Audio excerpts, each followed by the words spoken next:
Bom dia a todos.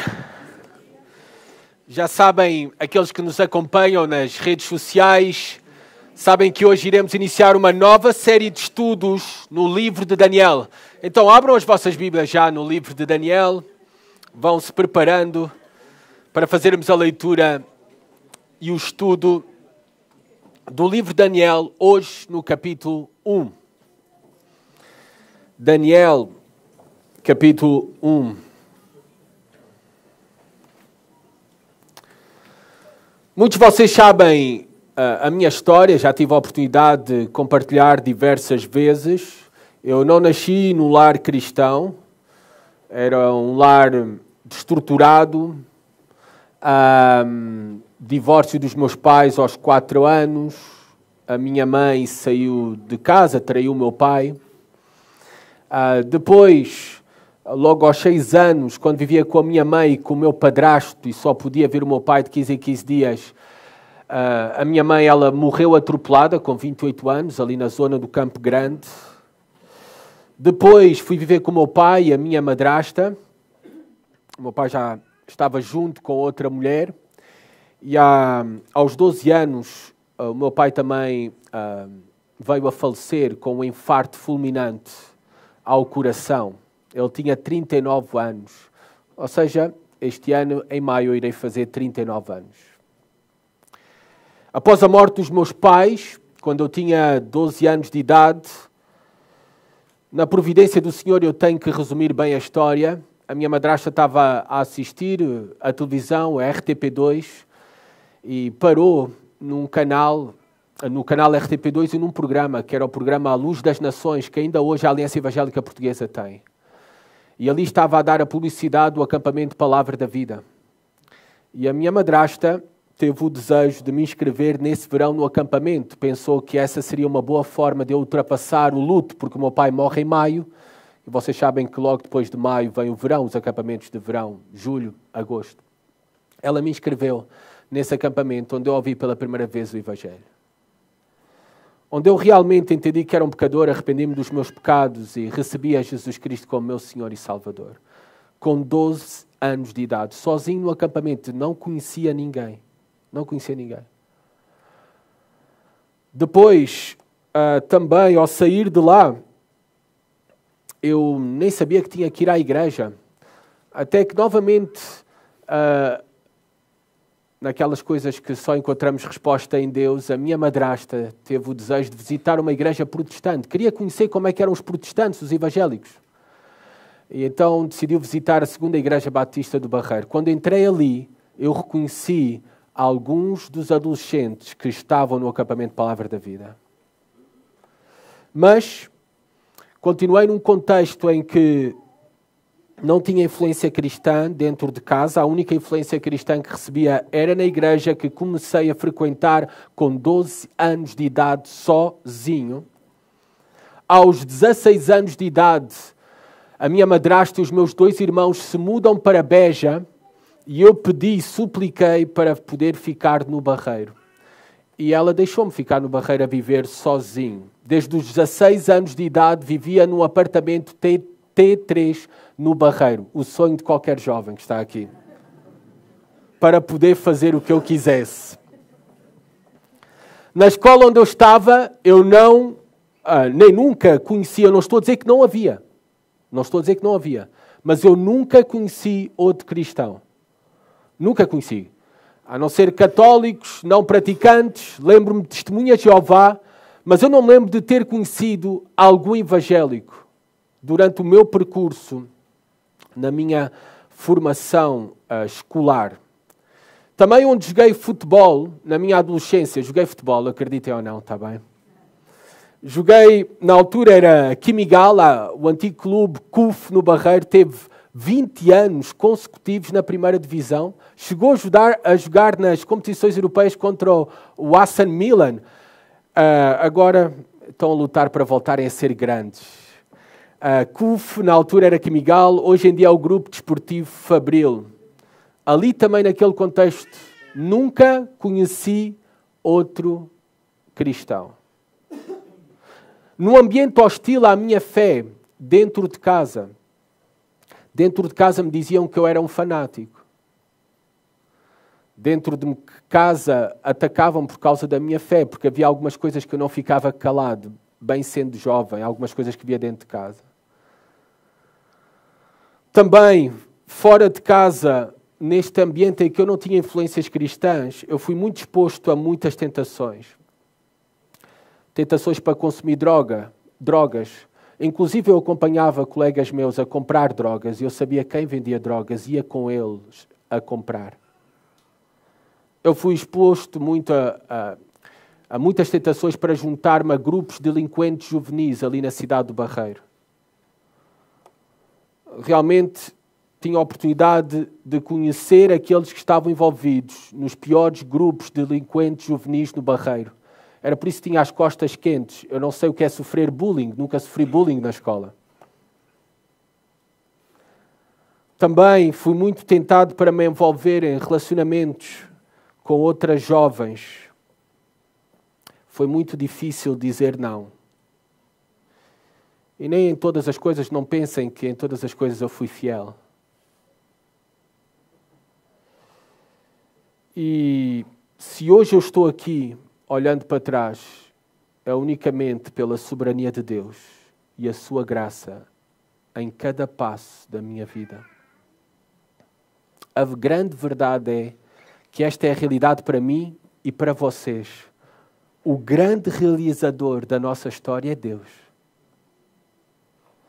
O grande realizador da história do povo de Deus é o próprio Deus. Ele é o grande realizador da história do seu povo. Ele é o grande realizador da história das nações. Ele é o grande soberano sobre tudo e todos. E louvado seja o Senhor por essa verdade que faz toda a diferença. Como vamos ver em Daniel capítulo 1. Vamos colocar-nos pé aqueles que podem para ler Daniel capítulo 1. Vamos ler todo o capítulo. Diz assim a palavra de Deus. No terceiro ano do reinado de Jeoaquim, rei de Judá, Nabucodonosor, rei da Babilônia, veio a Jerusalém e a sitiou. O Senhor entregou nas suas mãos Jeoaquim, rei de Judá, e parte dos utensílios do templo de Deus. Ele os levou para a terra de Sinar, para o templo do seu Deus, e os pôs na casa do tesouro do seu Deus. Então o rei disse a Aspenaz, chefe dos seus oficiais, que trouxesse alguns dos israelitas da família real e dos nobres, jovens sem defeito algum, de boa aparência, dotados de sabedoria, inteligência e instrução, e com capacidade para servir no palácio do rei, e disse-lhe que lhes ensinasse a cultura e a língua dos babilônios. O rei lhes determinou a porção diária das iguarias do rei e do vinho que ele bebia, e que assim fossem alimentados por 3 anos, para que no fim destes pudessem servir diante do rei. Entre eles se achavam alguns vindos de Judá, Daniel, Ananias, Misael e Azarias. O chefe dos oficiais lhes deu outros nomes. A Daniel, o de Beltesazar, a Ananias, o de Sadraque, a Misael, o de Mesaque, e a Azarias, o de Abnego. Porém, Daniel decidiu não se contaminar com a porção das iguarias do rei, nem com o vinho que ele bebia. Então pediu permissão ao chefe dos oficiais para não se contaminar. Deus concedeu a Daniel misericórdia e compreensão da parte do chefe dos oficiais. Mas o chefe dos oficiais disse a Daniel: tenho medo do meu senhor, o rei, que determinou a vossa comida e a vossa bebida. Se ele achar os vossos rostos mais abatidos do que os dos outros jovens da vossa idade, poreis a minha cabeça em perigo diante do rei. Então Daniel disse ao encarregado designado pelo chefe dos oficiais para cuidar de Daniel, Ananias, Misael e Azarias: peço-te que proves os teus servos por 10 dias, dando-nos apenas legumes para comer e água para beber. Então, na tua presença, que a nossa aparência seja comparada com a dos jovens que comem das iguarias reais. E faz aos teus servos de acordo com o que observares. Assim, ele atendeu ao pedido e os experimentou por 10 dias.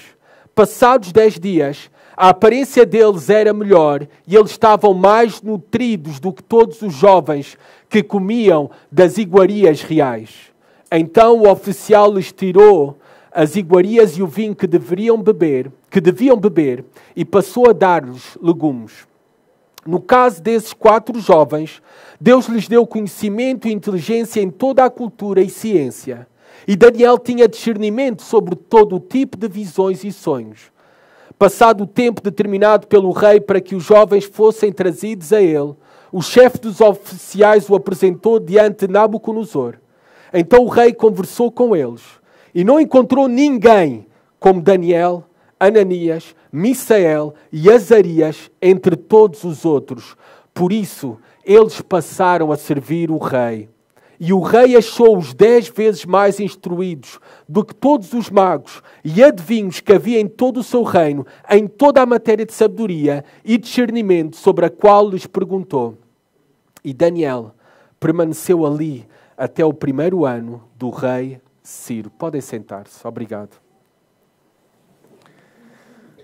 Breve contexto, rapidamente, para entendermos este livro fascinante.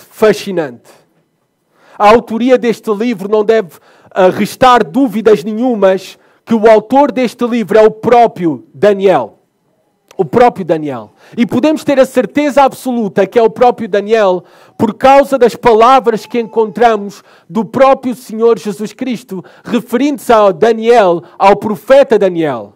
Por exemplo, em Mateus 24, versículo 15. Não tem que abrir, eu vou abrir para vocês. Nós vemos aqui, Mateus 24, 15. Quando virdes no lugar santo a abominação assoladora, da qual falou o profeta Daniel, quem lê, entenda. Está a falar do livro Daniel, do profeta Daniel, Jesus Cristo confirmando a autoria deste livro profético da parte do próprio profeta Daniel. Interessante que Daniel é um profeta, mas vemos que ele não era um profeta a tempo inteiro.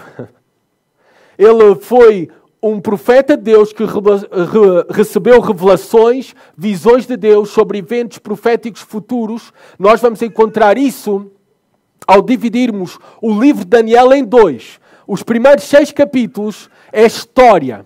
É como uma autobiografia de Daniel e também dos amigos de Daniel na Babilônia. Depois, no capítulo 7 a 12, é profecia.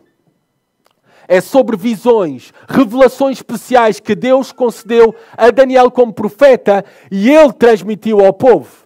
Mas vemos que ele não foi profeta a tempo inteiro, a tempo completo. Ele tinha a sua profissão de servir o rei, de estar na corte real. Passaram reis e reinos e Daniel esteve aí nesses lugares importantes e também realizando um ministério profético. Daniel, o significado do seu nome é Deus é o meu juiz. Deus é o meu juiz. Daniel foi um dos profetas durante o tempo no exílio na Babilônia, juntamente com Ezequiel. Esses 2 profetas eram os profetas que estavam na Babilônia. Deus não ficou sem testemunho, Deus não ficou sem palavra, sem conhecimento da palavra, sem profecia, sem profetas, sem vozes para o proclamar numa nação estrangeira, diante das nações. E nós temos isto através de Daniel e através de Ezequiel também. O contexto histórico em que aparece aqui este capítulo que nós acabamos de ler e este livro, nós sabemos a história de Israel. A história de Israel foi o primeiro rei Saul, o segundo rei Davi, o terceiro rei Salomão e depois veio Roboão. E com Roboão houve a divisão do reino de Israel. As 12 tribos se dividiram. 10 tribos para o norte, conhecidas como Samaria, e depois as 2 tribos que ficaram no sul, fiéis a Roboão, Judá e Benjamim. Nós sabemos que Deus castigou as 10 tribos do norte, o chamado Reino do Norte, castigou através dos exércitos da poderosa Assíria. Antes do Império Babilônico, está aqui no contexto histórico do livro de Daniel, havia o Império Assírio. E a poderosa Assíria, no ano 722 a.C., arrasa por completa 10 tribos do norte. Leva cativos as 10 tribos do norte, ao ponto que perderam completamente a sua identidade. A sua identidade. Foram completamente arrasados. Foram levadas para o cativeiro e, com o tempo, nós sabemos que perderam a sua identidade como povo de Deus. Por isso é que nós temos os samaritanos. E os judeus não se davam com os samaritanos.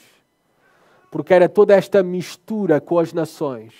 Tinham perdido completamente a sua identidade de povo de Deus, judaica, está bem? Israelita. O reino do sul permaneceu. O ano 722 cai o reino do norte, a 10 tribos do norte, pelo Império Assírio. Mas, ainda durante 100 anos depois, o reino do sul, Judá e Benjamim. Benjamim era uma tribo muito pequena, por isso na Bíblia é mencionado maioritariamente só Judá, o reino de Judá. Permaneceu até que surgem os acontecimentos que nós acabamos de ler agora no capítulo 1.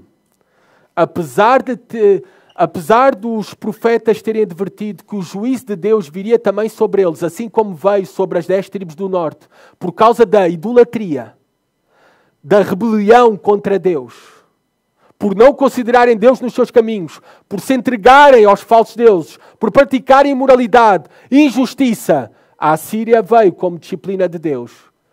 E os profetas continuaram, como por exemplo o profeta Abacuque, que nós vimos recentemente, estudámos o livro de Abacuque recentemente na nossa igreja, continuaram a pregar sobre a necessidade de Judá se arrepender dos seus pecados. Senão viria a Babilônia, uma nação ímpia, para os destruir. Em vez de se arrependerem dos seus pecados, a idolatria cresceu e aumentou. E por isso, aquilo que Deus disse que ia fazer, Ele cumpriu. E vemos o seu cumprimento, o cumprimento da sua palavra, aqui em Daniel, capítulo 1. Versículo 1 e 2. Reparem o que diz aqui. A punição de Judá, a punição do reino do sul, às mãos de Nabucodonosor. No terceiro ano do reinado de Jeoaquim, rei de Judá, Nabucodonosor, rei da Babilônia. Agora está o novo império surgindo, já não mais a Síria. Agora é a Babilônia, este novo império emergente no mundo antigo. Liderado por Nabucodonosor. Ele veio a Jerusalém e a situou. O Senhor entregou nas suas mãos Jeoaquim, rei de Judá, e parte dos utensílios do templo de Deus. Ele os levou para a terra de Sinar, para o templo do seu Deus, e os pôs na casa do tesouro do seu Deus. Reparem, no terceiro ano de Joaquim, rei de Judá. Joaquim subiu ao trono no ano 609 a.C. Ele não fez nada para deter a idolatria. A Escritura diz que ele permaneceu no pecado dos seus pais. Qual foi o pecado dos seus pais? Por exemplo, um dos seus pais, do qual ele era descendente, foi Manassés. Manassés entregou o seu próprio filho como sacrifício aos ídolos. E este Joaquim permaneceu neste mesmo pecado e fez proliferar a idolatria em Judá. Nada fez para deter a idolatria, antes pelo contrário, ela tornou-se ainda mais crescente, e também a imoralidade. E no ano 605 a.C., Nabucodonosor, rei da Babilônia, veio a Jerusalém e a situou. Logo depois de derrotar o Egito, que ainda estava aliado a um remanescente do império, do exército do Império Assírio antigo, se encontraram na famosa batalha de Carquemis, o exército babilônico, com o Egito e com a Assíria, e Nabucodonosor arrasa por completo. o exército da Assíria e o exército do Egito. Está mais ao norte, Carquimis, de Israel. Agora é a vez de... E se tornava ainda mais fácil. Se tinha derrotado o Egito e a Assíria, se tornava ainda mais fácil agora para arrasar tudo à sua volta. Nabucodonosor desce para o sul, até Jerusalém, ano 605 a.C. Situou, e diz o versículo 2, que o Senhor deu. É o que diz o versículo 2. O Senhor deu. O Senhor entregou nas suas mãos Jeoaquim, rei de Judá, e parte dos utensílios do templo de Deus. Jeoaquim virou um rei fantoche de Nabucodonosor. Durou nessa condição de rei fantoche durante 3 anos até se rebelar e ser levado depois esta é a primeira deportação de exilados por parte da Babilónia. Vem a segunda deportação no ano 598 a.C., em que Jeoaquim, juntamente com a sua mãe, esposa, filhos, são levados para a Babilónia como presos, como cativos. O rei de Judá foi subjugado. E diz o texto, não apenas o rei, mas o templo também foi saqueado. Aquele que confiava nos falsos ídolos foi conquistado pelos idólatras. Esta é a justiça retributiva de Deus. Aquilo que tu semeias, irás colher. Jeoaquim tinha semeado a idolatria. Ele próprio foi subjugado e destruído pelos idólatras. Essa é a justiça retributiva de Deus. Diz aqui também, é um pormenor muito interessante, que o templo foi saqueado. Mais tarde o templo veio a ser, na terceira e última deportação, no ano 586 a.C., Nabucodonosor arrasa por completo Jerusalém e o templo. Não fica pedra sobre pedra.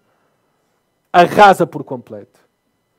Aqui, primeiramente, nesta primeira fase, no ano 605, levou apenas os tesouros, os utensílios do templo, o mais precioso do templo. Isto é um detalhe que o autor coloca aqui como propósito. Sabem qual é o propósito? É que os judeus acreditavam, sempre acreditaram, que Jerusalém estaria a salvo de invasões inimigas. Chamavam Jerusalém a cidade virgem, porque nunca tinha sido conquistada. E eles acreditavam que Jerusalém estaria a salvo das invasões inimigas, porque nós temos o templo de Deus no nosso meio. Eu posso viver da maneira que eu quero, ser um idólatra, praticar a injustiça, a imoralidade, o roubo, como o profeta Abacuque, antes da queda de Jerusalém, relata isso mesmo no livro de Abacuque, que era a realidade de Judá naquele tempo. Eles dizem, não importa, eu posso viver como eu quero. Ainda temos o templo de Deus. Jamais seremos invadidos. Deus não vai permitir que o seu templo seja saqueado ou destruído, esta cidade. Mas nós vemos aqui que Deus fez com que Nabucodonosor levasse os utensílios do templo.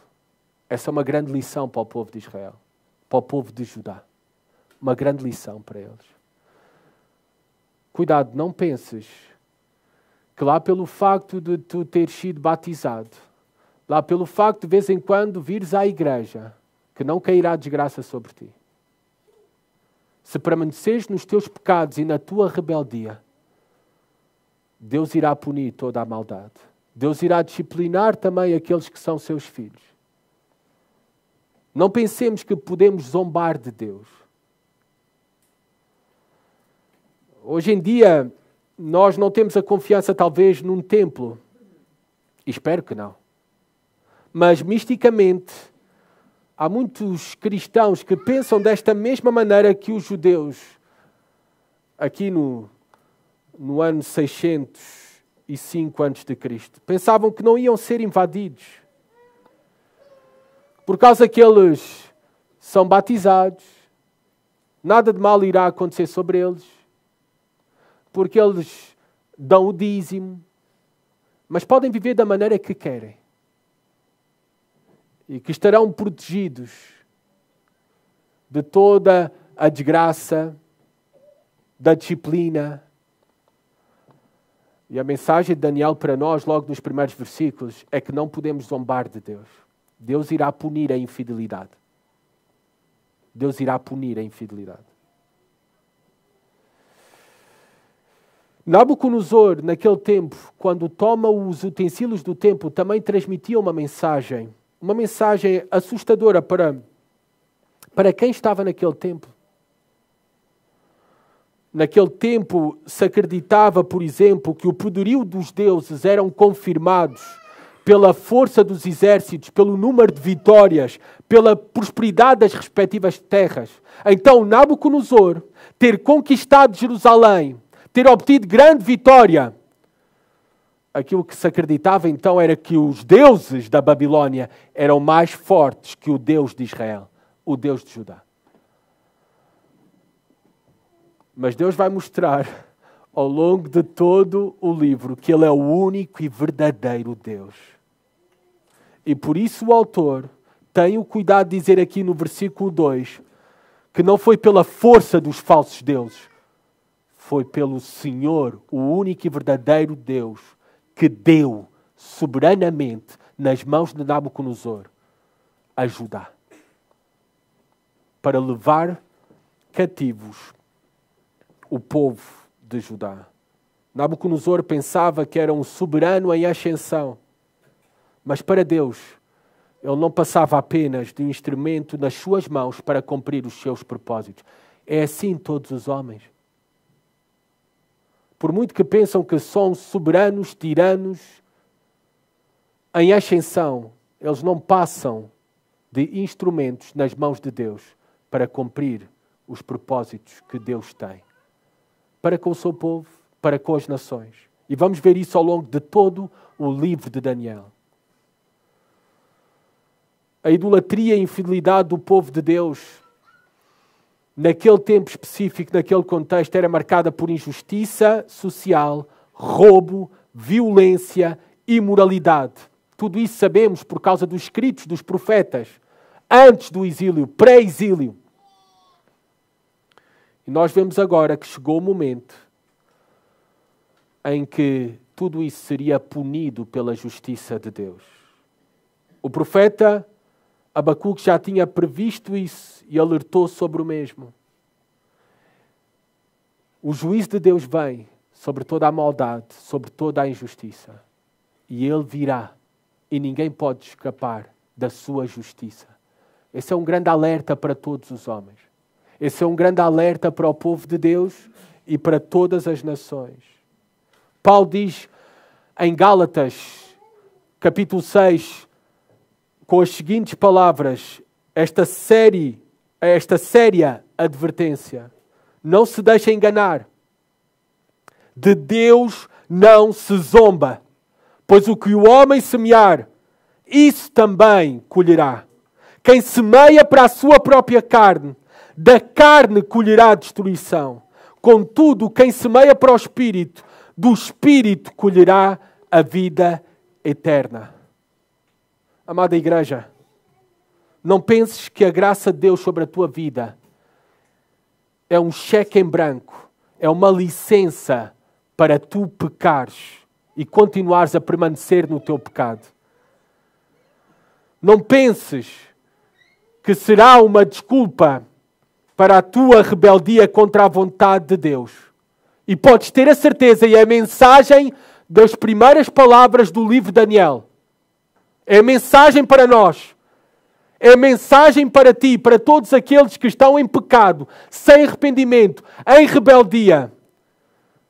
A mensagem de Daniel, a mensagem de Deus para ti é que não te vai ir bem. Que não te vai ir bem. Se não te arrependeres, aquilo que tu irás receber é destruição. É destruição. E também, o perdão de Deus. E atenção, Deus voltou a restaurar Jerusalém. Nós vamos ver isso ao longo do livro de Daniel. Passado 70 anos, os faz retornar, regressar a Jerusalém. Mas o perdão de Deus não é a absolvição das consequências do pecado aqui na terra. Por isso devemos levar muito em sério o pecado nas nossas vidas. A rebelião. Eles sofreram, foram levados cativos, presos durante 70 anos e mesmo depois regressando a Jerusalém, não tinham rei. Economicamente era um desastre, socialmente, a cidade, as infraestruturas. O perdão de Deus não é a absolvição das consequências nesta vida. E esta é uma mensagem séria que nos deve fazer conduzir as nossas vidas em santidade. Em santidade. Senão aquilo que iremos receber e aquilo que paga o pecado é destruição. Destruição. Esta é uma mensagem para ti, homem, que estás a pensar talvez abandonar a mulher da tua juventude com quem fizeste aliança e te casaste. O que virá sobre ti é destruição, se não te arrependeres. Esta é uma mensagem para ti, jovem solteiro, se estás a decidir ou no namoro com uma jovem ou com um jovem que não teme a Deus. O que virá sobre ti pela tua desobediência é destruição. Essa é uma mensagem para ti se te estás a entregar ao sexo antes do casamento, em desobediência ao caráter de Deus, à vontade de Deus e aos propósitos que Deus tem com o mesmo para ti. Se não te arrependeres, grande destruição virá sobre ti. Consequências. Essa é uma mensagem para ti se estás a cometer fraude nos teus negócios. Se estás a roubar, grande destruição virá para ti se não te arrependeres. Esta é uma mensagem para ti, jovens na escola, se os teus trabalhos são feitos através do chat GPT, sem arrependimento, o que virá sobre ti é destruição. É destruição. De alguma forma. De alguma forma. É destruição. Provérbios 28 diz que aquele que endurece o coração virá a cair em desgraça. Aquele que endurece o seu coração contra Deus e a sua vontade virá a cair em desgraça. É isso que vimos a acontecer a Judá. E esta é uma mensagem também para nós, não endurecermos os nossos corações, ao ouvirmos a palavra de Deus e a vontade do Senhor para nós. Tudo aquilo que aconteceu a Judá veio pela própria mão do Senhor. O Senhor oferece salvação, mas também é Ele que dá a punição. A punição.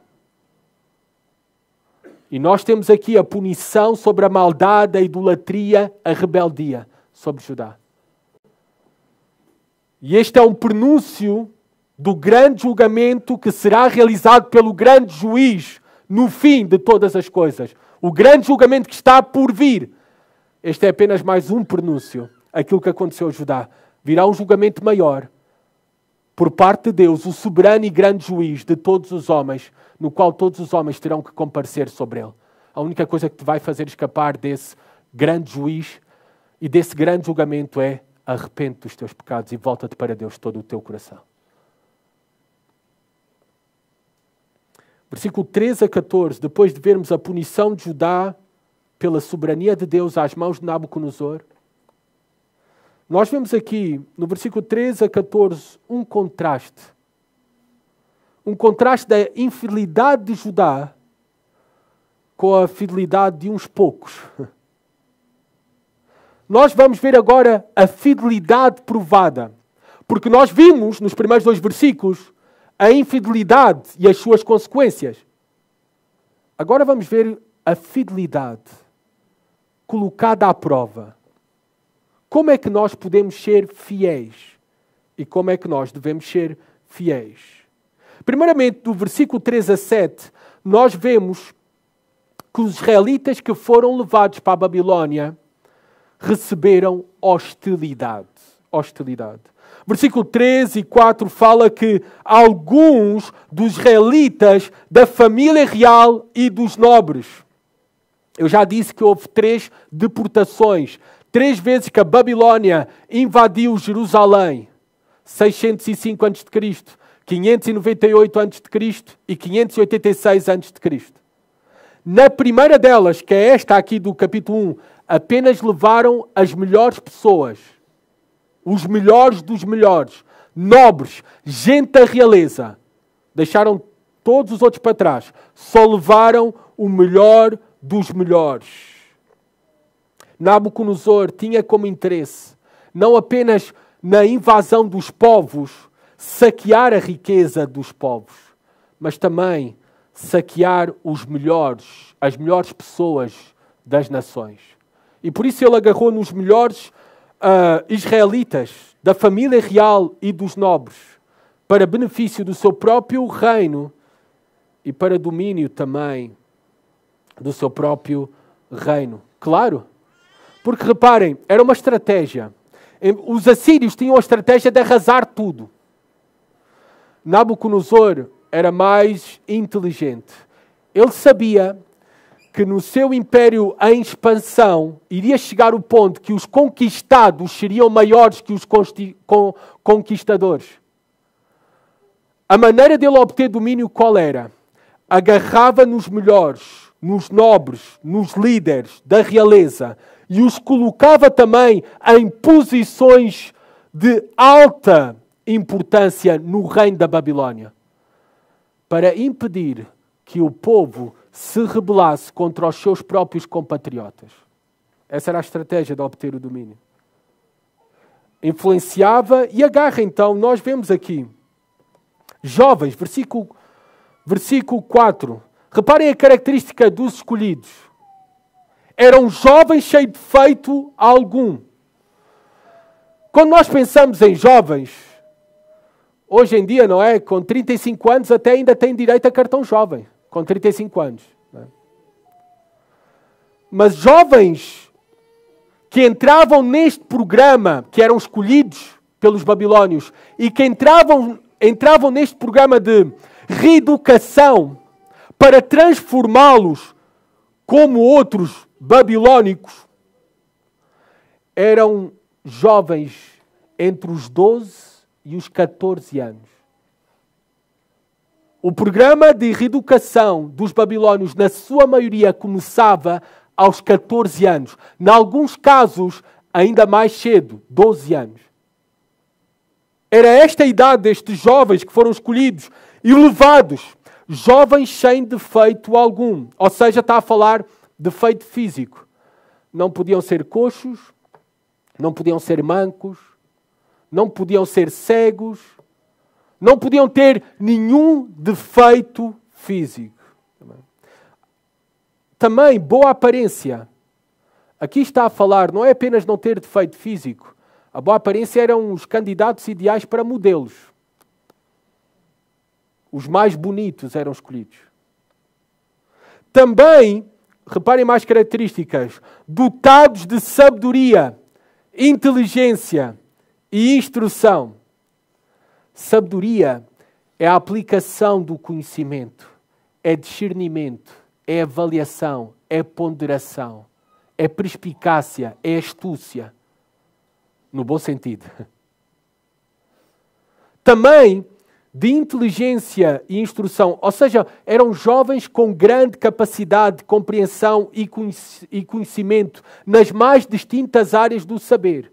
E claro, isso só podia estar acessível para os nobres, os da realeza. E estes jovens eram escolhidos e foram escolhidos e levados para a Babilônia. Também, reparem, jovens que tinham o potencial, a capacidade para servir no palácio do rei. Os babilônios, Nabucodonosor queria recrutar os melhores dos melhores, devido aos propósitos que eu já vos mencionei anteriormente. E reparem, o que é que ainda diz no versículo 4 ao final? Qual era o propósito com estes jovens? E disse-lhe que lhes ensinasse a cultura e a língua dos babilônios. A Babilônia era uma civilização avançada, rica, diversificada, por isso é que se tornou um grande império. Tinha uma religião politeísta, adoravam muitos deuses, vários deuses. O deus principal que adoravam era Marduk, era a principal divindade babilônica, o criador do cosmos. O Império Babilônico não apenas naquele tempo dominava militarmente, mas também procurava dominar culturalmente os povos conquistados, mudando-lhes costumes culturais, mudando-lhes a língua. Por que é que acham que Jesus e os discípulos de Jesus, no primeiro século, todos os outros judeus falavam aramaico? Onde é que aprenderam o aramaico? Na Babilônia. O hebraico só estava destinado ao templo, às sinagogas.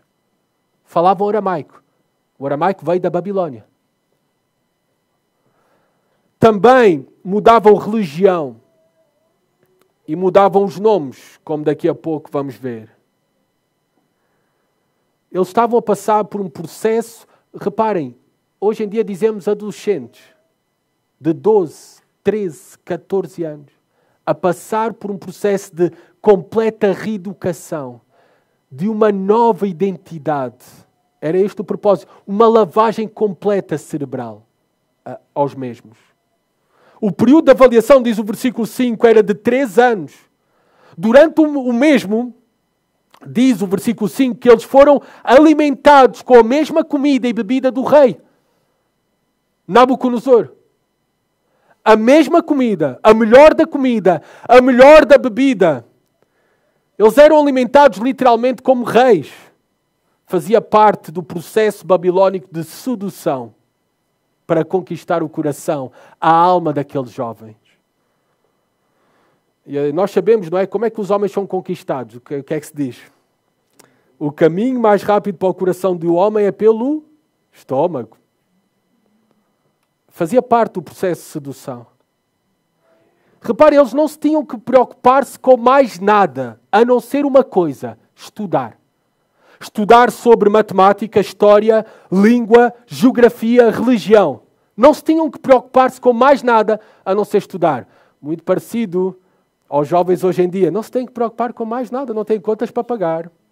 Só se têm que ter a refeição pronta, também têm a roupa lavada. Só se têm que preocupar em estudar.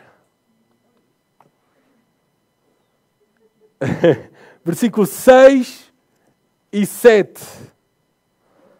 Agora é-nos apresentado as personagens humanas principais deste livro. Entre eles se achavam alguns vindos de Judá: Daniel, Ananias, Misael e Azarias. Daniel, nós vemos que o seu nome significa Deus é o meu juiz. O seu nome foi mudado para uma divindade babilônica, para Bel. Bel é uma divindade babilônica, ou Beltesazar. É o protegido por Bel, é o significado. Ananias foi mudado por... O seu nome, Ananias, no hebraico, significa o Senhor é gracioso. Mas foi mudado para Sadraque. E realmente não sabemos o que é que significava o nome dele, a não ser que estava também destinado a uma divindade babilônica. Misael, o seu nome significa quem é como Deus. O seu nome também foi mudado, não é? Para Meseque. Também não sabemos o que é que significa o nome Meseque, a não ser que era outra divindade babilônica. Azarias, o seu nome no hebraico significa o Senhor é o meu auxílio.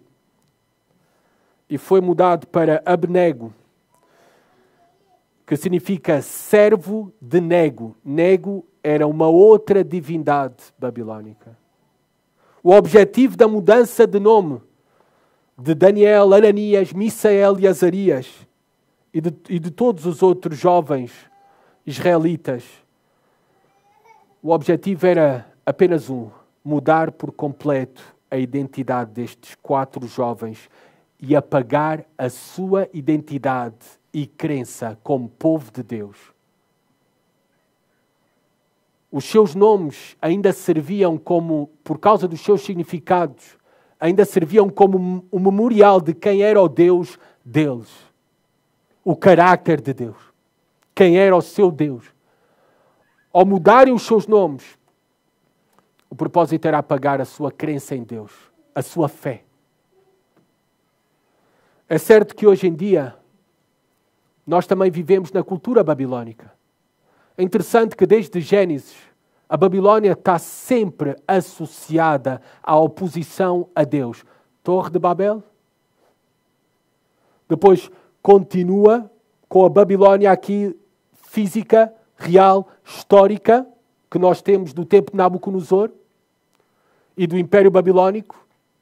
E depois nós chegamos ao Novo Testamento. Pedro, João, vai falar da Babilônica num sentido simbólico. Simbólico, não literal. Por exemplo, Pedro vai se referir à Babilônia, a Roma, à cidade de Roma, ao Império Romano. A Babilônia é todo o sistema que se opõe a Deus. É certo que hoje em dia, na nossa cultura, nós vivemos também a cultura babilónica. Uma cultura que se opõe à nossa fé. Talvez ela não é tão descarada nos seus propósitos, mas cada vez está a ser mais descarada. Mas de maneira muito subtil, mas eficaz, esta cultura babilónica em que nós vivemos tem buscado apagar da nossa memória toda a influência judaico-cristã do qual a nossa sociedade e a nossa cultura foi construída.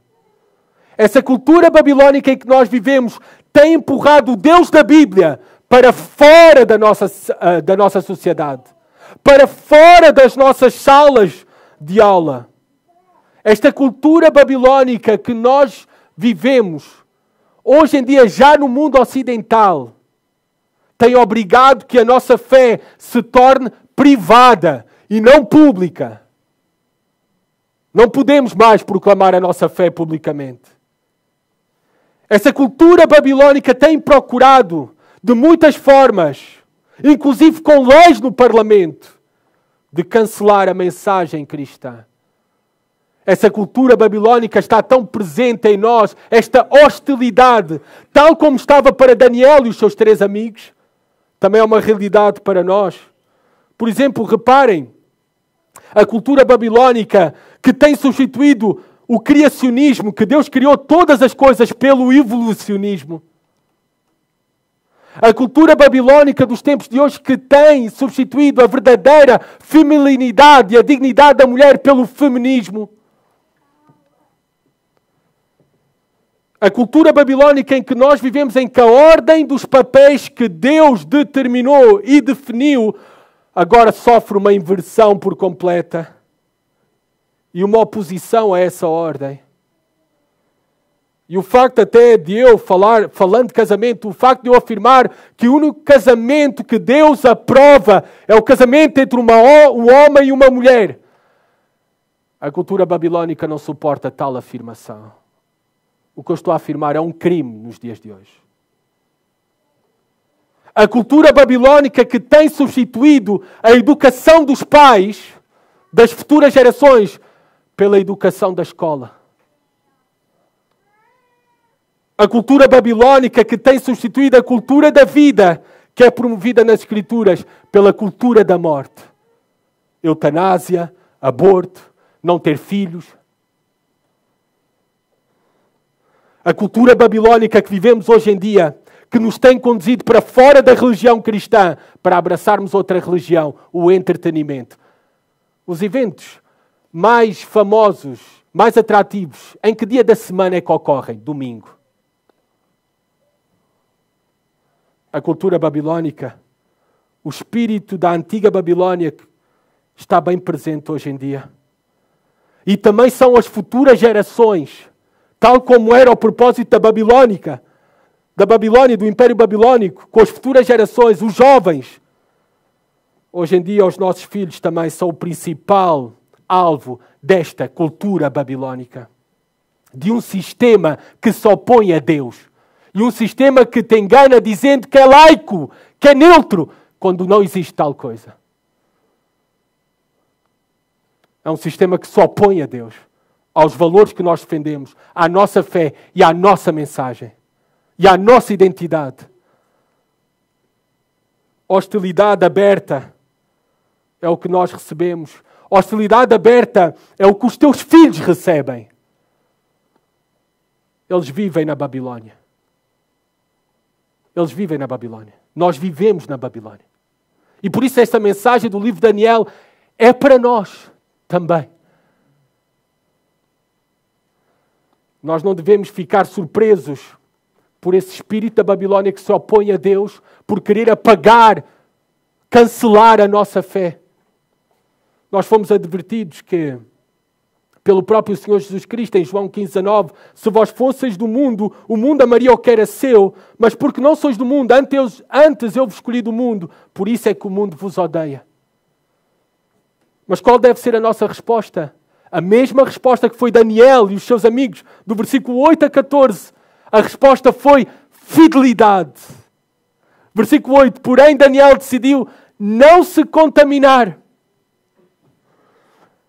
Daniel estava preocupado em contaminar-se, talvez porque a comida que recebiam não fazia parte do kosher, da lei judaica de alimentos que podiam incluir. Talvez estava ali carne de porco, entre outras, que não podiam. Mas eu creio até que ele podia ter feito a seleção. Eu creio mais que ele decidiu não se contaminar porque era uma prática comum das religiões pagãs oferecer tanto o vinho como... Porque, imagina, ele no texto ele não bebe vinho, bebe água também. E não havia nenhum problema, nem nenhuma restrição para beber vinho. Mas ele, porque essa comida e bebida, o vinho, era oferecido, havia todo um ritual antes aos falsos deuses. E Daniel não se queria contaminar de uma associação pagã idólatra. Ele não se queria entregar à idolatria. No meio de uma geração idólatra.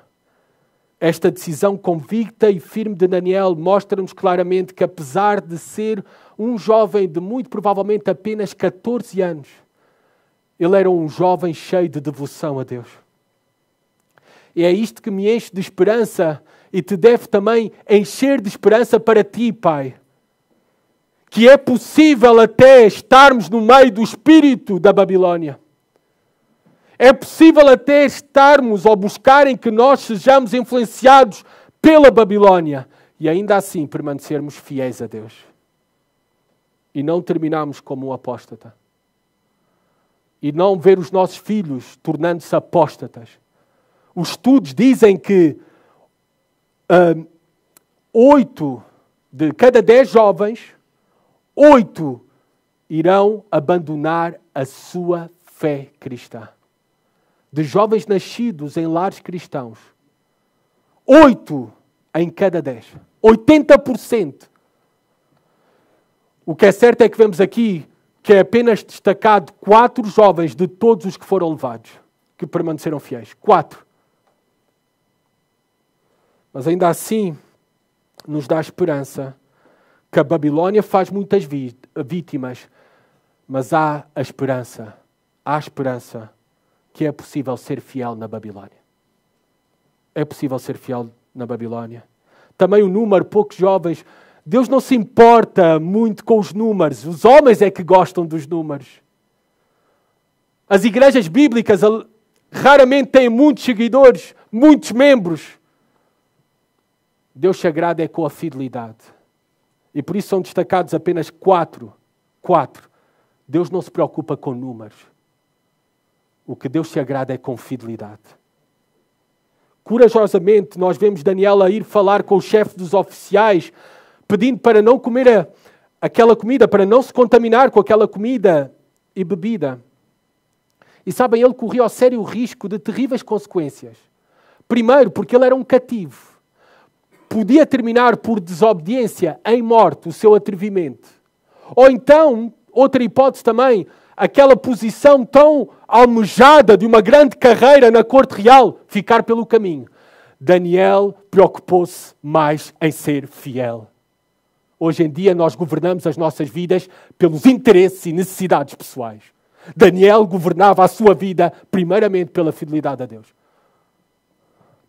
Daniel tinha mais diligência e zelo em obedecer ao Senhor de maneira corajosa do que hoje em dia muitos cristãos para orarem antes das refeições. Nem acontece isso nos lares. Nem oram antes das refeições. A atitude de Daniel, o testemunho de Daniel e dos seus 3 amigos, como são conhecidos nas Escrituras, também dá prova de algo importante. Mesmo na Babilónia, Deus nunca ficou sem testemunho. Deus sempre tem o seu povo fiel, os seus eleitos, o seu remanescente fiel. Sempre. Sempre. Versículo 9, reparem outra vez a expressão. Lembram-se no versículo 2, Deus deu, e agora versículo 9. Deus deu a Daniel misericórdia e compreensão. É a mesma palavra no hebraico. Deus deu. Deus é o soberano sobre todas as circunstâncias e sobre todos os homens. Ele conduziu e inclinou o coração daquele oficial para atender ao pedido de Daniel. Apesar de ter legítimas preocupações, o oficial diz que tinha medo. Tinha medo pela sua própria vida. De perder a sua cabeça por causa de atender ao pedido de Daniel. Isso só mostra ainda mais que Deus é o soberano sobre todos os homens. O coração dos homens está nas suas mãos. Por isso a nossa preocupação deve ser fiéis, sermos fiéis a Deus. Deixemos as consequências e os resultados nas mãos do Senhor. Versículo 11 a 14. Daniel era obediente a Deus e também obediente às autoridades. Ele faz um pedido às autoridades. Ele estava firmemente convicto, mas ele não se arma em chico esperto. Ele vai pedir uma prova, um teste de 10 dias. Faz um pedido.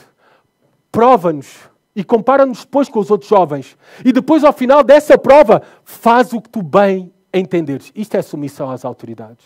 Uma coisa não anula outra. A fidelidade a Deus não anula também a fidelidade às autoridades quando nós podemos e devemos ser fiéis.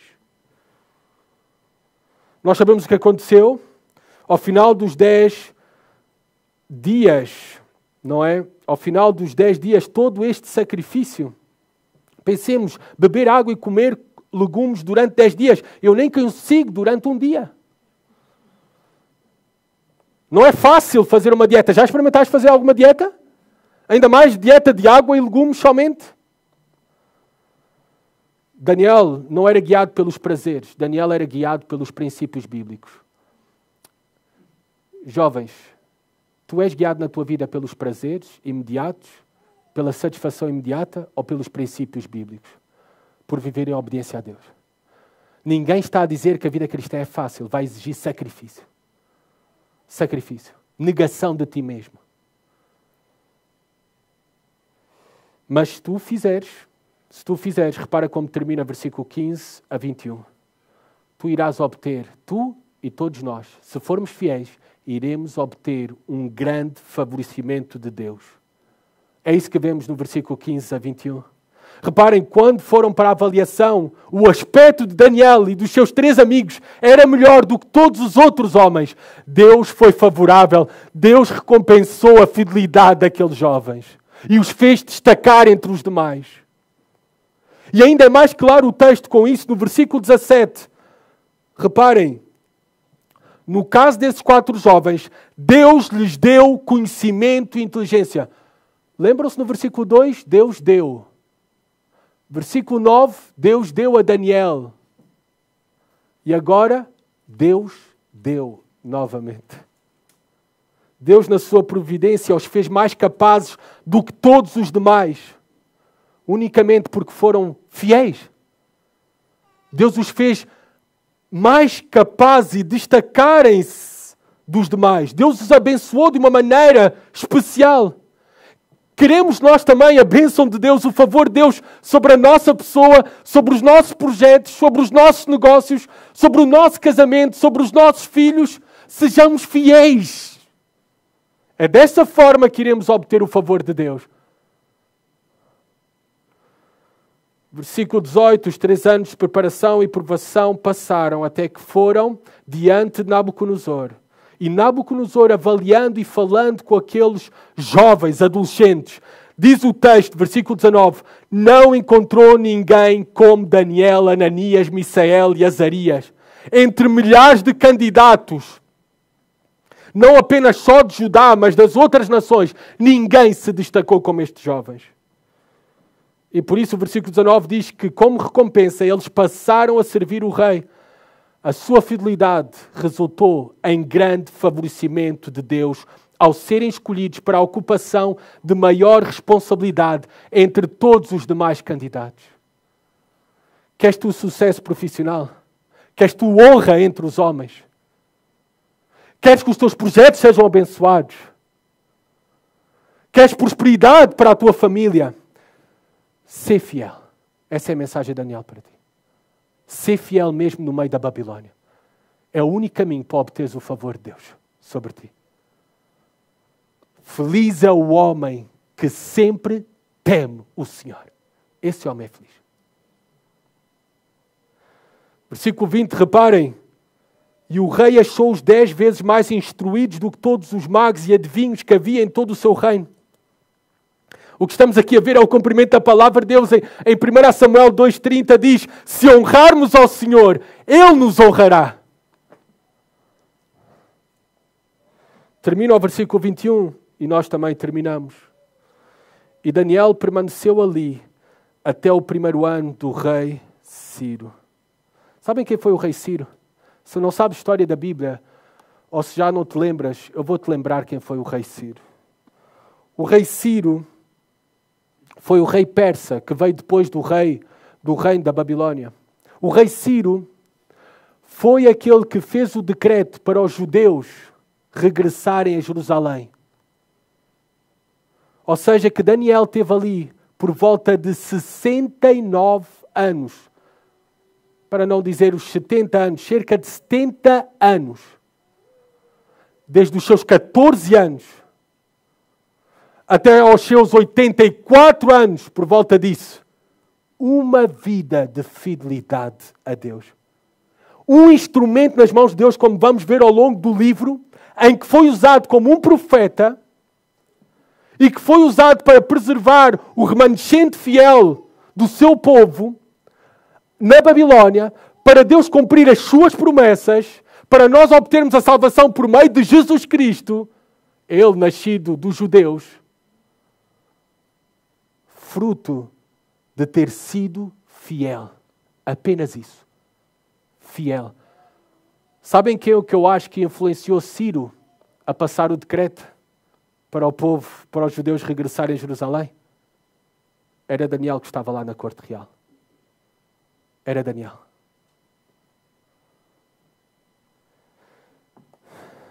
A sua vida foi toda consumida em fidelidade a Deus.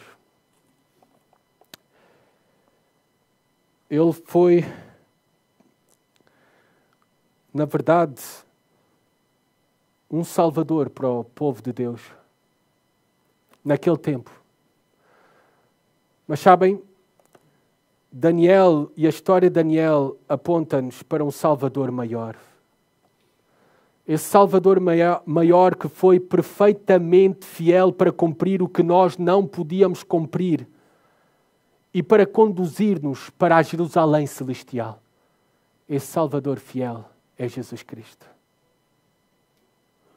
Versículo 2, 9 e 17 eu destaquei que o texto diz que o Senhor deu, o Senhor deu, o Senhor deu. É sem dúvida a expressão mais marcante do capítulo 1, que aponta para a soberania de Deus em todas as coisas, cuidando do seu povo, mesmo quando estava punindo a maldade, mesmo quando o seu povo estava no meio da Babilónia. E na verdade o Senhor deu, o Senhor deu, o Senhor deu, ecoa por toda a Bíblia, por todas as Escrituras, e tem o seu ato mais alto em Jesus Cristo.